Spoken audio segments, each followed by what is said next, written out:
أعوذ بالله من الشيطان الرجيم بسم الله الرحمن الرحيم قل أندعو من دون الله ما لا ينفعنا ولا يضرنا ونرد على أعقابنا بعد إذ هدانا الله كالذي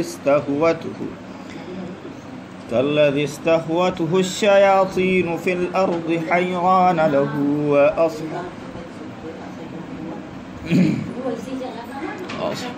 أصحاب يدعونه إلى الهدى ائتنا قل إن هدى الله هو الهدى وأمرنا لنسلم لرب العالمين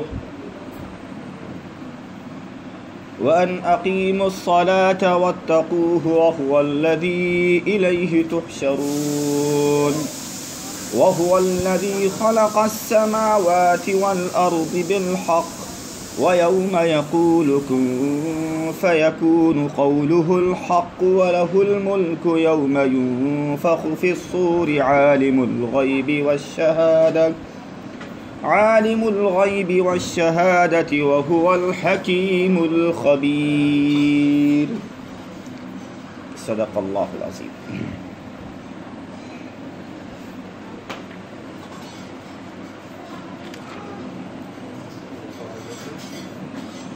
اے نبی جی آپ کہہ دیجئے کیا ہم اللہ کے غیر کو پکاریں جو نہ ہمیں نفع دے گا اور نہ ہی ہم کو نقصان، اور ہم اپنے ایڑیوں کے بل پھر جائیں، پلٹ جائیں بعد اس کے کہ جب ہم کو اللہ تبارک و تعالیٰ نے ہدایت عطا کر دی ہے. اس آدمی کی طریقے سے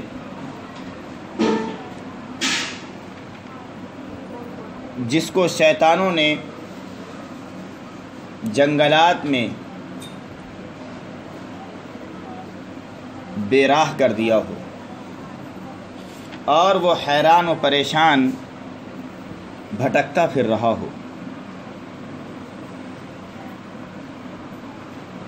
دیکھیے اوپر ہم نے یہ باتیں عرض کی تھیں کہ اللہ عز و جل نے کہا کہ آپ ان لوگوں سے کنارہ کش ہو جائیے جنہوں نے اپنے مذہب کو، اپنے دھرم کو کھیل کود اور تماشے کی چیز بنا رکھا تھا، اور ایسا انہوں نے اس لیے کیا تھا کیونکہ ان کو دنیا کی زندگی نے دھوکے میں ڈال دیا تھا. تو یہ یہود اور نصارہ اور ہندوستان کے لا مذہب اور غیر مذہب بددین لوگ جنہوں نے اپنے مذہب اور دھرم کو اکھاڑا بنا دیا اور کھیل کود کا ذریعہ بنا دیا. ان کے یہاں بس ڈھول تاشے، ناچ گانے، تو کسی کے یہاں دوسری شکلیں ناچ گانوں کی، یہی سب ان کے یہاں باقی رہا. جو دین کی اصل روح تھی، جو اصلی دین حنیف تھا، ان لوگوں نے اس کو بدل دیا.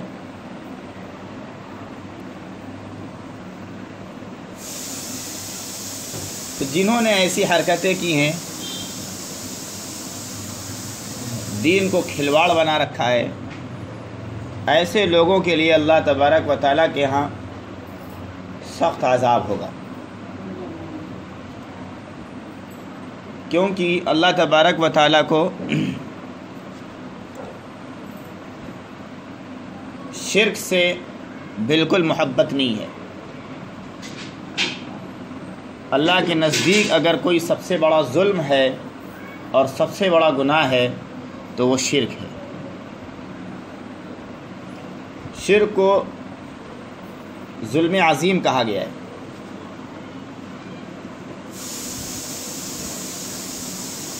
جگہ جگہ قرآن کے اندر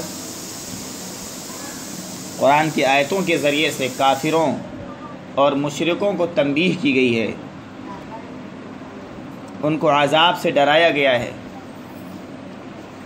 کہ وہ عذاب کی سختی کو سنیں اور اس سے ڈریں اور ایمان قبول کریں۔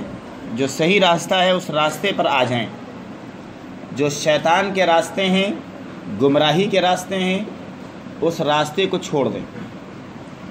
جو چھوڑ دے گا اس کے لیے جنت کی نعمتیں ہیں، اور وہ نعمتیں دائمی ہیں، ابدی ہیں، لافانی ہیں، کبھی نہیں ختم ہونے والی۔ اسی طریقے سے جو نافرمان ہیں، جو اللہ کی آیتوں کی تکذیب کرتے ہیں اور رسولوں کی باتوں کو ماننے سے انکار کرتے ہیں، ایسے لوگوں کے لیے جہنم کی وعیدیں ہیں اور اس کی سزائیں ہیں۔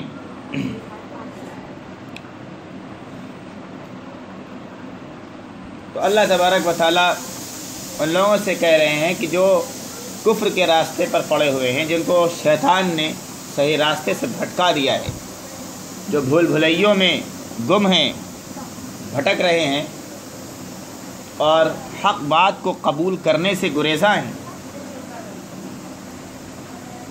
انہی کے تعلق سے خطاب ہے۔ قل اندعو من دون اللہ ما لا ينفعنا ولا يضرنا ونرد على اعقابنا بعد اذ هدانا اللہ۔ اے نبی آپ کہہ دیجئے کیا ہم لوگ اللہ کو چھوڑ کر پکاریں گے اس کو جو نہ ہم کو نفع دیتا ہے اور جو نہ ہمیں نقصان دے گا۔ اللہ کے علاوہ جتنی بھی چیزیں ہیں، اللہ کا جتنا غیر ہے، چاہے وہ انسانی شکل کا ہو، چاہے وہ حیوانی شکل کا ہو، چاہے وہ جمادات اور نباتات قسم کا ہو، چاہے جس بھی شکل کا ہو، وہ سب اللہ کا غیر ہے۔ اللہ کا غیر کسی کو ایک ذرے کے برابر نہ نفع دے سکتا ہے اور نہ نقصان دے سکتا ہے۔ نفع اور نقصان کی ذات صرف ایک اللہ کی ہے۔ تو جب اللہ ہی نفع دینے والا اور اللہ نقصان دینے والا ہے تو اللہ کو چھوڑ کر ان کو کیوں پکارا جائے، ان کی کیوں عبادت کی جائے، اور ان کو کیوں معبود اور خدا اور بھگوان اور گاڈ اور لاڈ کہا جائے، جن کے اندر نہ نفع کی صلاحیت ہے نہ نقصان دینے کی طاقت ہے۔ اور جو شخص اللہ کو چھوڑ کر اور اللہ کی اطاعت و فرما برداری سے منہ موڑ کر گمراہی کے راستے پر چلے گا، شیطنت کے راستے پر چلے گا، تو اس کے لیے بڑی ہلاکت ہے۔ اور جو اس راستے پر نہیں چلے گا تو اللہ تبارک و تعالیٰ کے ہاں اس کے لیے نعمتیں ہیں اور انعامات ہیں۔ وہی کہہ رہے ہیں، اے نبی جی آپ کہہ دیجئے کیا ہم پکاریں اللہ کے غیر کو جو نہ ہم کو نفع دے گا اور نہ ہی ہم کو نقصان دے گا، اور ہم اپنے پیروں پلٹ جائیں، اپنے پیروں پر پھر جائیں بعد اس کے کہ جب اللہ تبارک و تعالیٰ نے ہمیں راستہ دکھا دیا۔ وہ راستہ اسلام کا راستہ ہے، وہ راستہ جنت کی طرف لے جانے والا راستہ ہے، وہ راستہ نجات کا راستہ ہے۔ جب اللہ تعالیٰ نے ہم کو ہدایت دے دی اور ہم کو صحیح راستے پر صراط مستقیم پر ڈال دیا ہے، تو کیا ہم اس آدمی کی طریقے سے ہو جائیں جس کو شیطان نے بھٹکا دیا ہو فی الارض، زمین میں، جنگل میں حیرانہ حیران و پریشان بھٹکتا ہوا. لہو اصحاب یدعونہ الی الہدی ائتنا، اور اس کے کچھ ساتھی ایسے ہیں جو اس کو پکارتے ہیں ہدایت کی طرف، صحیح راستے کی طرف. وہ جماعت سے کٹ کر، وہ اہل حق کے راستے سے کٹ کر وہ گمراہوں کے اور شیطانوں کے راستے پر جا رہا ہے، اور اس کو جو ہے لوگ بلا رہے ہیں ہدایت کی طرف.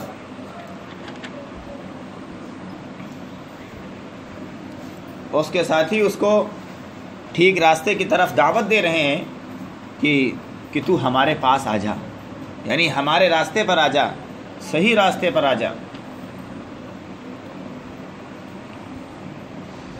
قل ان ھدی اللہ ھو الھدی، اے نبی تو کہہ دے بے شک ہدایت اللہ ہی کی ہے، بے شک اللہ کی ہدایت ھو الھدی، وہی صحیح ہدایت ہے، وہی صحیح راستہ ہے. یقینی بات اے نبی جی آپ یہ ان لوگوں سے بتا دیجئے کہ راہ راست تو بس وہ خاص اللہ ہی کی راہ ہے، اس کے علاوہ جتنے بھی راستے ہیں، اس کے علاوہ جتنے بھی نقشے ہیں، سب میں ہلاکت ہے اور سب میں خسارہ ہے. تو یہ جو مثال بیان فرمائی گئی ہے کہ جو بھی ایمان لانے کے بعد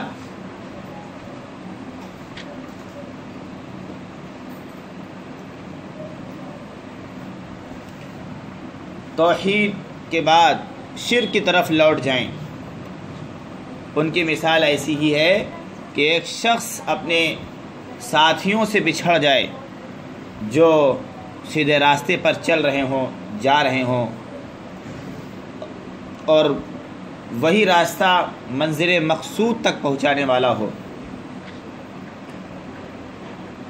اور پچھڑ جانے والا جنگلوں میں حیران و پریشان بھٹکتا پھر رہا ہو، لیکن ساتھی اس کے بار بار اسے بلا رہے ہوں، دعوت دے رہے ہوں، لیکن وہ اپنی حیرانی اور پریشانی کی وجہ سے اسی راستے پر پڑا ہو، اس کو کچھ سجھائی نہ دے رہا ہو، وہ نرغے میں شیطانوں کے پھنس چکا ہو، اور وہ صحیح راستے کی طرف مراجعت کرنے میں اور صحیح راستے کی طرف پلٹ کر آنے میں اسے دشواری محسوس ہو رہی ہو، کہ انہی لوگوں کا تذکرہ کیا گیا ہے.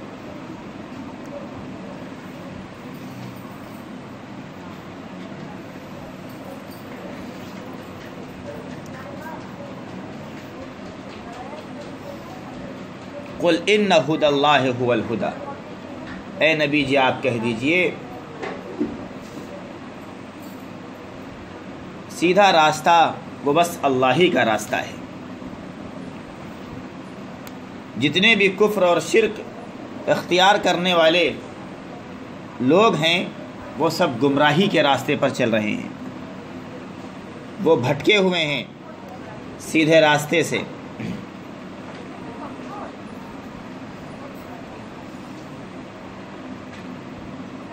البتہ اللہ تعالیٰ نے ان کے لیے اگر ہدایت مقدر کر دی ہو تو یقیناً اللہ کی توفیق سے وہ راستہ پا سکتے ہیں، کیونکہ ہدایت کے راستے پر لانا یہ اللہ کے قبضے میں ہے، کسی کے قبضے میں نہیں ہے. جسے اللہ ہدایت دے گا وہ اسی کو ہدایت ملے گی، اور اللہ جسے ہدایت نہیں دے گا اسے کوئی ہدایت کے راستے پر لگا نہیں سکتا. پوری دنیا مل کر کسی کو صحیح راستہ بتائے تو اس کو صحیح راستہ نہیں سجھا سکتی، پوری دنیا نے مل کر سجھائے تب بھی نہیں بتا سکتی. لیکن اللہ جسے چاہے اور دنیا اسے غلط راستے پر ڈالے تو اللہ کی قدرت اور اس کی حکمت سب پر غالب آ جائے گی. ان اللہ یہدی من یشاء، اللہ جسے چاہتا ہے اسے ہدایت دیتا ہے. فإن اللہ لا یہدی من یضل وما لهم من ناصرین، تو جو شخص ہدایت کو پانا ہی نہ چاہے تو اللہ پھر اس کو ہدایت نہیں دیتا۔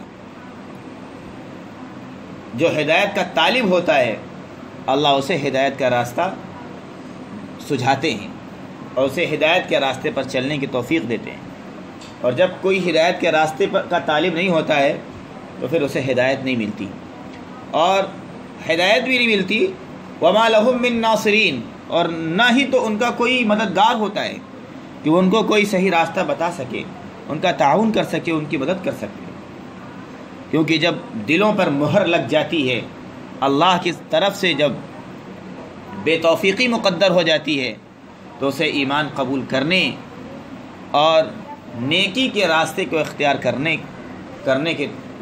کی توفیق نہیں ملتی۔ آگے کہہ رہے ہیں وَأُمِرْنَا لِنُسْلِمَ لِرَبِّ الْعَالَمِينَ، اور ہم کو حکم دیا گیا ہے یہ کہ ہم مطیع و فرما بردار بن جائیں دونوں جہان کے پروردگار کے لیے، ہم اللہ کے فرما بردار اور اس کے مطیع بن جائیں۔ حقیقت میں اطاعت اور فرما برداری جو ہے وہ اللہ کی ہے، اللہ کے سوا اور کسی کی اطاعت نہ تو ہے اور نہ تو کسی کی فرما برداری، بس اللہ ہی کی ذات ہے جس کی غلامی کی جائے، جس کے حکموں پر چلا جائے، اور وہی اللہ ہے جو سارے جہان کا رب ہے۔ یہ جو اللہ کے علاوہ ہیں یہ تو کسی چیز کے مالک نہیں ہے، جن کی یہ لوگ پوجا کرتے ہیں، جن کو یہ لوگ خدا اور بھگوان کہتے ہیں، ان کے اندر اتنی بھی ہمت اور سکت نہیں ہے کہ اپنے اوپر بیٹھی ہوئی مکھی کو ہٹا سکیں اور ہکا سکیں، نہ تو ان کے سامنے جو چڑھاوے چڑھائے جاتے ہیں ان پر حشرات الارض کا جب حملہ ہوتا ہے اور ایک ایک تنکا اور ایک ایک دانہ اس چڑھاوے کا اٹھا کر یہ حشرات الارض لے کر بھاگ جاتے ہیں، تو ان کے اندر اتنی بھی طاقت نہیں ہے کہ اپنے سامنے رکھے ہوئے چڑھاوے سے ان چوہوں کو، ان کیڑے مکوڑوں کو منع کر سکیں۔ تو کیا ان کی اطاعت، کیا ان کی غلامی، کیا ان کی بندگی، کیا ان کی پرستش اور پوجا، یہ بالکل جاہلانہ کام ہے۔ لہذا لوگوں کو چاہیے کہ وہ ایسی غلیظ اور گندی حرکتوں سے باز آئیں اور اس رب کے سامنے اپنے آپ کو جھکا دیں جو سارے سنسار کا پالنہار ہے، جو ساری دنیا کا رب ہے، رب العالمین ہے، جو مسلمانوں کا بھی رب ہے، جو نافرمان ہے، جو نافرمان یہ نہیں سمجھ رہے ہیں کہ اللہ ہمارا بھی رب ہے، حالانکہ اللہ ان کا بھی رب ہے، چاہے وہ عیسائی ہوں یا یہودی ہوں، نصارہ ہوں یا مجوسی ہوں، بدھسٹ ہوں یا برہمی مذہب کو ماننے والے ہندو ہوں، ان سب کا رب ایک ہے اور وہ ہے اللہ رب العزت۔ وہ اکیلا ہے، وہ تنہا ہے، اس کا کوئی ساجی اور شریک نہیں ہے۔ لہٰذا ان تمام لوگوں کو چاہیے کہ اسی قادر مطلق اللہ کی بندگی اور اطاعت کرنا چاہیے۔ لہٰذا میں تو اللہ کی اطاعت کرنے والا ہوں، میں تو سارے جہان کے رب کی فرما برداری کرنے والا اور غلامی کرنے والا ہوں، لہٰذا سب لوگوں کو چاہیے جن کا وہ رب ہے وہ سب اللہ کی غلامی کریں، اللہ کی اطاعت کریں، اس کی فرما برداری کریں۔ وَأَنْ أَقِيمُوا الصَّلَاةَ وَاتَّقُوهُ وَهُوَ الَّذِي إِلَيْهِ تُحْشَرُونَ، اور یہ ہے کہ نماز کی پابندی کرو اور اس سے ڈرو اور اس کا تقوی اختیار کرو۔ دیکھو یہاں وَأَنْ أَقِيمُوا کا عطف جو ہے یہ لِنُسْلِمَ پر ہے، اس کا مطلب یہ ہے کہ ہمیں حکم دیا گیا ہے کہ ہم رب العالمین کے مطیع ہو جائیں، اور یہ کہ ہم نماز قائم کریں اور اس کا تقوی اختیار کریں، یعنی رب العالمین سے ڈریں۔ تسلیم و انقیاد الہی کے بعد سب سے پہلا جو حکم اللہ عز و جل نے دیا ہے وہ نماز کو قائم کرنے کا، کہ ہم سب نماز کو قائم کریں۔ دیکھو ہم نے نماز کے قائم کرنے کے بارے میں پہلے ہی بتایا ہے، اللہ تبارک و تعالیٰ نے نماز کو قائم کرنے کا حکم دیا ہے، اقیموا الصلاۃ وآتوا الزکاۃ، کہ نماز کو قائم کرو۔ نماز کو قائم کرنے سے مراد یہ ہے کہ نماز کا اہتمام کرو، وقت کا لحاظ رکھو، جماعت کا لحاظ رکھو، خشوع اور خضوع کے ساتھ نماز کو پڑھو، حضوری قلب کے ساتھ نماز پڑھو، اللہ کے دھیان کے ساتھ نماز پڑھو۔ نماز کا مطلب ہی یہی ہے کہ اللہ کا بندہ اللہ کے خزانہ غیب سے براہ راست لینے والا بن جائے۔ نماز جو ہے اللہ سے تقرب کا ذریعہ ہے۔ نماز گناہوں اور فحاشی کے کاموں سے بچاتی ہے۔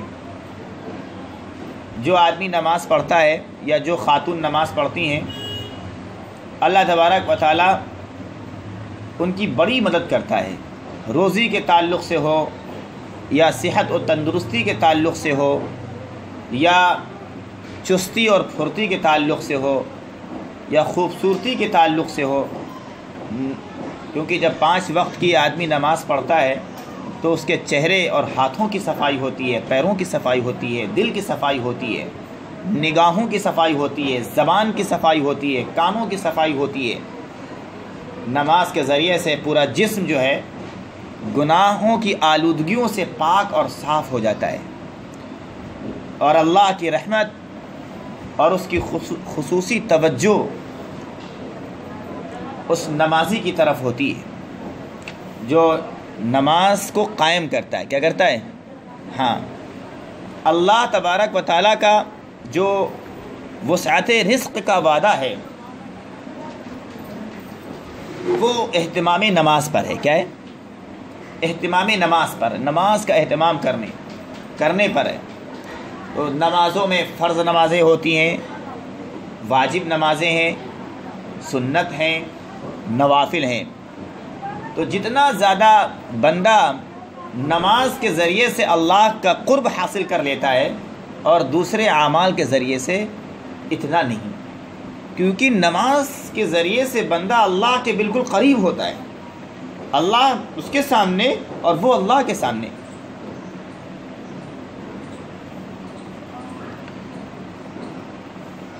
لہذا نمازوں کی پابندی ایمان کے بعد جو دوسرا درجہ ہے ارکان اسلام کا، وہ ارکان اسلام میں نمازی کا ہے۔ تو نماز کو قائم کرو اور واتقوہ، اور اس سے ڈرو۔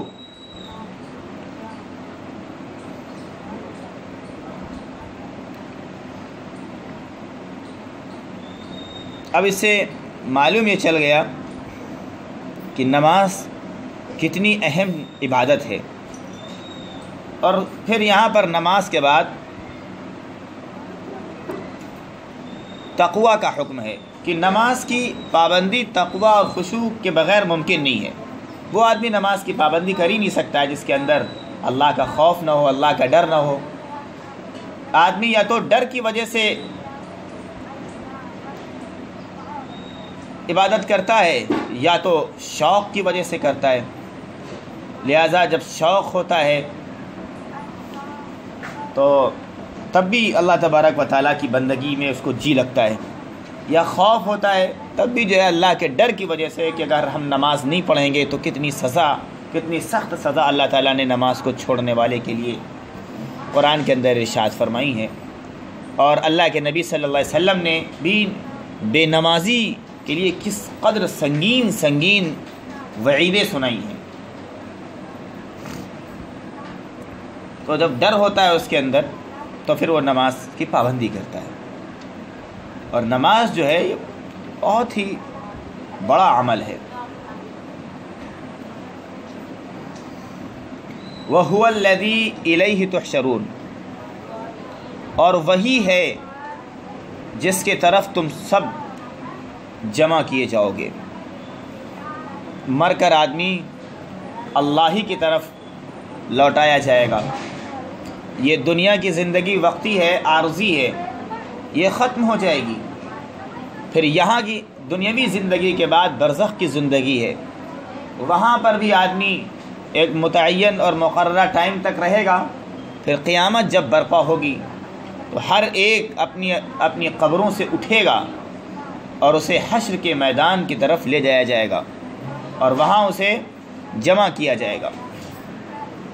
ہم اس سے پہلے بتا چکے ہیں کہ حشر کا میدان کہاں ہوگا۔ وَهُوَ الَّذِي خَلَقَ السَّمَاوَاتِ وَالْأَرْضَ بِالْحَقِّ، اور وہی ہے، یعنی وہی رب ہے، وہی اللہ ہے جس نے آسمانوں کو پیدا کیا اور زمین کو پیدا کیا برحق، بالحق کی، حق کے ساتھ پیدا کیا۔ یعنی کوئی بھی چیز اللہ تبارک و تعالیٰ نے زمین اور آسمان کی یا جو ان میں ہے بے فائدہ نہیں بنایا ہے۔ کوئی بھی چیز اللہ تعالیٰ نے بیکار نہیں بنایا۔ افحسبتم انما خلقناکم عبثا، انسانوں سے خطاب کیا اللہ تعالیٰ نے، کہ تم لوگ یہ تصور کرتے ہو، یہ گمان کرتے ہو کہ ہم نے تم کو عبث پیدا کیا ہے، بیکار بنایا ہے؟ اللہ تعالیٰ نے کائنات کی کسی بھی چیز کو بیکار نہیں بنایا۔ جس طریقے سے ان لوگوں نے مذہب کو کھیل کود بنا دیا ہے، اللہ تعالیٰ نے کسی بھی چیز کو عبث اور بے فائدہ کھیل کود کے طور پر نہیں بنایا، بلکہ اس کا ایک خاص مقصد ہے۔ کائنات کی ہر چیز کی تخلیق کے پیچھے کوئی نہ کوئی راز ہے، کوئی نہ کوئی اللہ کی حکمت مخفی ہے، اور وہ یہ ہے کہ اس اللہ کو یاد رکھا جائے اور اس کا شکریہ ادا کیا جائے جس نے یہ ساری چیزیں تخلیق فرمائی ہیں، پیدا کی ہیں۔ وَيَوْمَ يَقُولُ كُن فَيَكُونُ، اور جس وقت دو یوم سے پہلے فعل محذوف ہے، وہ ہے وَاذْكُر۔ کیا کہا گیا ہے کہ وَاذْكُر فعل محذوف ہے، یا یہ کہا جائے وَاتَّقُوا، یعنی اس دن کو یاد کرو یا اس دن سے ڈرو، یہ محذوف مانا گیا ہے۔ جس دن یقول اللہ عز و جل کہے گا کن، ہو جا، فیکون، تو وہ ہو جائے گا۔ اللہ تعالیٰ کہیں گے قیامت آ جا، تو آ جائے گی۔ جو اللہ تعالیٰ کہیں گے وہ فوراً ہو جائے گا۔ جس طریقے سے ہم لوگوں کو کوئی چیز بنانی پڑتی ہے یا بگاڑنی پڑتی ہے تو اس میں ایک لمبا وقت درکار ہوتا ہے، کافی ٹائم لگتا ہے۔ اللہ کو کسی چیز کو کرنے میں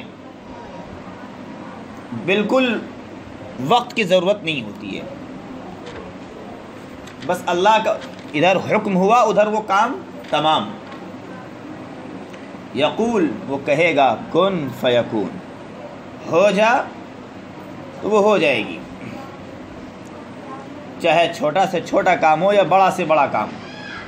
یہ سب اللہ کا اشارہ ہوتے ہی ساری چیزیں ہو جائیں گی۔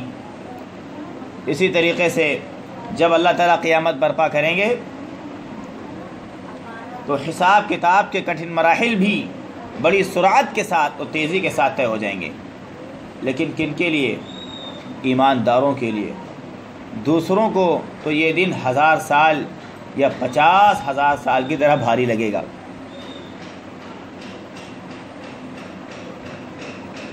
تو اللہ تبارک و تعالیٰ کی یہ قدرت بیان کی گئی ہے، اس کا سارا امر اور سارا فیصلہ کن سے ہوتا ہے، کن، ہو جا، فیکون، تو وہ ہو جاتی ہے۔ قولہ الحق، اس کا کہنا حق اور ہے، سچ ہے۔ وَلَهُ الْمُلْكُ، اور بادشاہت اور حکومت صرف اللہ ہی کے لیے ہے، اس کے سوا کسی کی حکمرانی نہیں چلے گی۔ جو دنیا کے اندر جتنا بڑا امیر اور بادشاہ بنتا ہے اس کی بادشاہت تو اس وقت پتہ چلے گی جب اس کی روح اس کے جسم سے جدا کر دی جائے گی اور اللہ کی بارگاہ میں جس وقت وہ کھڑا ہوگا، جب اللہ پوچھیں گے کہاں ہیں دنیا کے بادشاہ اور آج کس کی شہنشاہیت اور بادشاہیت ہے، تو اس وقت اعلان ہوگا للہ الواحد القہار،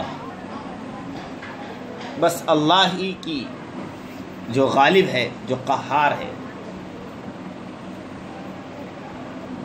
یوم ینفخ فی الصور، اور اس دن سور میں پھونکا جائے گا۔ دیکھو سور جو ہے، سور سے مراد بگل وغیرہ ہے کہ جب نقارہ بجے گا قیامت کا، بگل بجے گا قیامت کا، یا کوئی ایسی چیز ہے جس کو فرشتہ لیے ہوئے ہے، بس اس انتظار میں ہے کہ بس اللہ کا حکم آئے کہ سور میں پھونکا جائے تو وہ فوراً پھونک دے گا، جس سے قیامت برپا ہو جائے گی۔ دیکھیے جہاں تک سور کا تعلق ہے، سور پھونکنے کے لیے حضرت اسرافیل علیہ السلام متعین ہیں۔ اسرافیل علیہ السلام اللہ کے 4 مقرب فرشتوں میں سے ایک ہیں، ایک جبرائیل علیہ السلام، ایک میکائیل علیہ السلام، ایک عزرائیل علیہ السلام، ایک اسرافیل علیہ السلام۔ ہم نے ان چاروں کی تفاصیل پیچھے بیان کی تھی، کس کا کیا کام ہے، کون کیا کرتا ہے۔ تو یہاں اسرافیل علیہ السلام کا کام آیا کہ وہ سور پھونکیں گے۔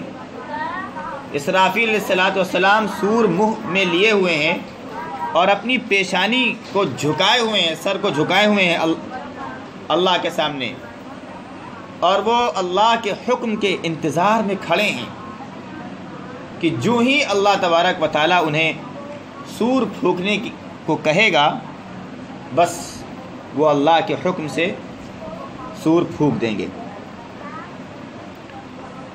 سور کے بارے میں ابو داؤد اور ترمذی کے اندر ایک روایت آئی ہے، السور قرن ينفخ فیہ، سور ایک قرن ہے جس میں پھونکا جائے گا۔ تو یہ قیامت کے وقوع کے قریب، عین وقوع کے وقت ایسا ہوگا۔ اور یہ علماء نے لکھا ہے کہ یہ 3 نفخے ہوں گے۔ کتنے ہوں گے؟ ہاں، 3 بار جو ہے فرشتہ پھونکے گا۔ سب سے پہلا جو ہے نفخۃ الصعق کہا گیا ہے، جس سے تمام لوگ بے ہوش ہو جائیں گے۔ جب سب سے پہلا نفخہ ہوگا تو سارے لوگ کیا ہوں گے؟ بے ہوش ہو جائیں گے۔ اور جو دوسرا نفخہ ہوگا اس کو کہتے ہیں نفخۃ الفنا۔ دوسری مرتبہ جب وہ سور میں پھونکیں گے تو سارے کے سارے لوگ فنا ہو جائیں گے، بس قیامت پھر آ جائے گی۔ پہاڑ، زمین، آسمان، یہ سب کے سب جو ہے اپنے وجود کو کھو دیں گے، زلزلہ آ جائے گا،